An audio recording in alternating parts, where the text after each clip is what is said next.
जाते ना तुम दोनों ने तो कर रहा था। मैंने तुम दोनों को डराने के लिए आया था। और बोल अब तू डॉन बे तू डॉन बना से देखिस डॉन डॉन कहाँ बनाया? तू डॉन ताले बना से देखिस डॉन बना रहा है। तू डॉन ताले बना से देखिस कौन डॉन बना आज रहा है? बात करो वक्त की को चाले टहल बाटी कौन बना रहा है डॉन? अब टहल बाटी आलो तू हीरो बड़ा रे बना से निकले कोने চুপ কর কি হিরো? কেউ মারবি না একটু কোনো কথা বলবি না तू की हीरो আচ্ছা আসছে तখন निश्चित करो ना तो सब कर लो बोल दे यार। ये आदमी लोग अच्छा है मैंने दूसरी जगह में होगा तो तेरा गांठ छोड़ देगा साल। আসসালামু আলাইকুম প্রিয় দর্শক, সোশ্যাল মিডিয়াতে ভাইরাল হওয়া ভিডিও চাঁপাইনবাবগঞ্জে গণেশ মূর্তি নামের একজন বিএসএফ জওয়ানকে গাছে বেঁধে রাখা হয়েছে। তার কারণ বিনা পারমিশনে বাংলাদেশ সীমানার ভিতরে চলে আসলে স্থানীয় জনগণ তাকে ধরে গাছে বেঁধে রাখে। এর আগেও একবার বিএসএফ আমাদের বিজিবির পা ধরে ক্ষমা চেয়েছে, এই একমাত্র অনধিকার প্রবেশের কারণে। এই ভিডিও সোশ্যাল মিডিয়াতে এসছে,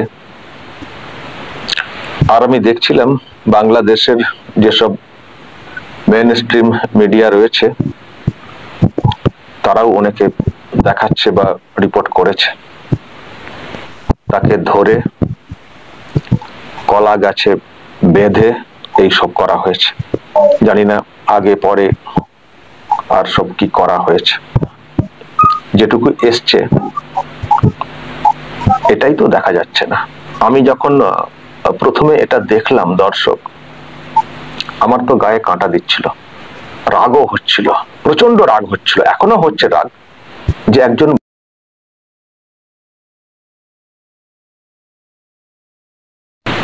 এত সাহস, এত হিম্মত, এত মাতব্বরি। উনি কি করেছেন? উনি তো পরিষ্কার বললেন, যেটা শুনতে পেলাম শুরুতে, যে আমি তোমাদেরকে ভয় দেখাতে এসেছিলাম বাংলাদেশের চাঁপাই নবাবগঞ্জ।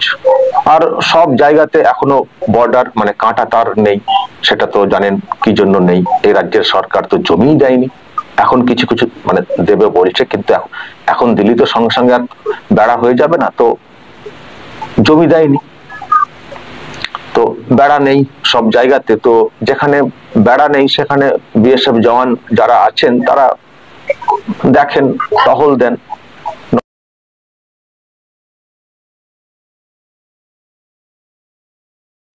ধরে ফেলা হয়েছে।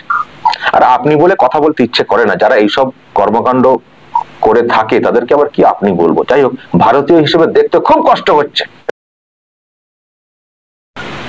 খুব খুব বিরাট হয়ে গেছে না কাজটা? ওহ, বিরাট কাজ করে ফেলেছেন, তাই না? যারা হাসছেন এইসব দেখে, বিরাট কাজ। আমাদের কষ্ট হচ্ছে, খুব মজা লাগছে, তাই না? বিরাট কাজ। একজন বিএসএফ কে একা পেয়ে ধরে ফেলা হয়েছে, বিরাট কাজ হয়ে গেছে।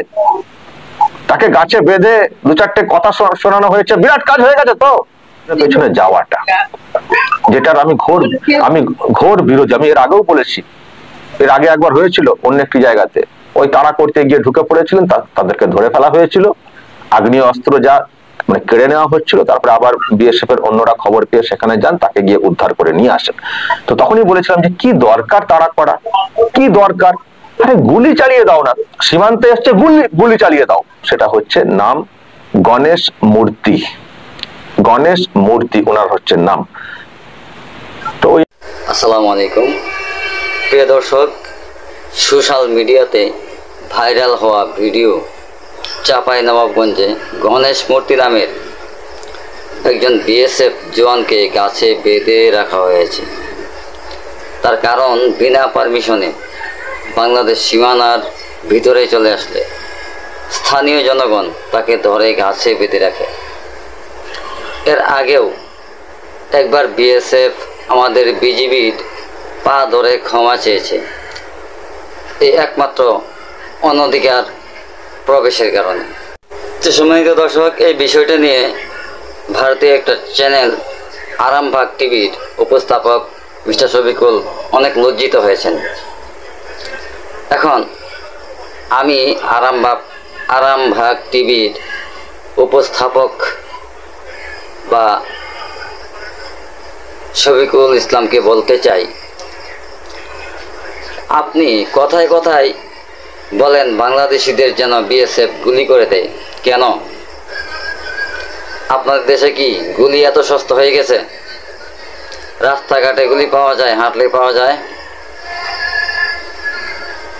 আপনাদের বিএসএফ কিছুদিন পর পর বাংলাদেশে ঢুকে সীমান্তবর্তী এলাকার মানুষকে বিরক্ত করবে, এই সাহস কে দিয়েছে? আপনি আপনাদের বিএসএফকে বলতে পারেন না, নিষেধ করতে পারেন না বাংলাদেশের সীমানার ভিতরে ঢুকতে? লজ্জা নেই আপনাদের? মিস্টার শফিকুল, আপনি যেভাবে রাগ দেখিয়ে ভিডিওতে কথা বলেন, আমরা বাঙালি এটাকে আপনার পাগলামি বলে ধরে নিই, ঠিক আছে? তো শফিকুল সাহেব, আপনি বাংলাদেশিদেরকে চোখ রাঙিয়ে কথা বলবেন না, চোখ নিচের দিকে নামিয়ে কথা বলার চেষ্টা করবেন। আপনি ভাববেন না যে আপনি গদি মিডিয়ার দালাল, তাই যা খুশি তা বলে যাবেন। এটা বাঙালি কখনো মেনে নেবে না। আপনার যদি সাহস থাকে, হিম্মত থাকে, আমাদের সাথে সরাসরি মোকাবেলা করেন। মাঠে দেখা হবে। খেলতে চাইলে আমরা প্রস্তুত আছি, আপনি আসুন, আপনার সাথে আমরা খেলি। আপনি কত বড় খেলোয়াড় হয়েছেন।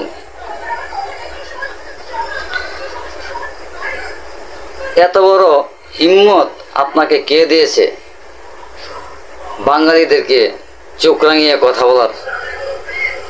আপনি সাবধান হয়ে যান, আপনাকে সাবধান করে দিচ্ছি। আর আপনাদের বিএসএফকে আপনি একটু সাবধান করে দিন, ওরা যেন বাংলাদেশের সীমানার ভিতরে যখন তখন বিনা পারমিশনে ঢুকে না পড়ে। আর আপনাদের বলে আর কি লাভ? কারণ আপনাদের তো আর লজ্জা শরম নাই। যদি লজ্জা শরম থাকতো তাহলে কিছুদিন পর পর বিনা পারমিশনে বাংলাদেশের সীমানার ভিতরে ঢুকে পড়তেন না। আমাদের দেশের মানুষ তো গণেশ মূর্তিকে সম্মানের সাথে বেঁধে রেখেছে, উচিত ছিল তাকে মেরে ফেলা। আমি বলতে বাধ্য হচ্ছি, আপনি যেভাবে বলেন যে গুলি করে দাও, গুলি করে দাও, আমাদের বাংলাদেশে বিডিআর জওয়ানদের উচিত ছিল এই গণেশ মূর্তিকে সাথে সাথে জনসম্মুখে গুলি করে মেরে ফেলা। আপনাদের বিএসএফ একবার আমাদের বাংলাদেশের বিজিবির পায়ে ধরে ক্ষমা চেয়েছে, এরপরও কি লজ্জা হয় না আপনাদের? চোখ রাঙিয়ে কার দিকে কথা বলেন? একটু সাবধানে কথা বলবেন। বাঙালি কাউকে ভয় করে না। আপনি ভাববেন না যে আপনি ইন্ডিয়ার পশ্চিমবঙ্গ থেকে যা খুশি তা বলে যাবেন আর বাঙালি তার প্রতিবাদ করবে না। শফিকুল সাহেব, আপনাকে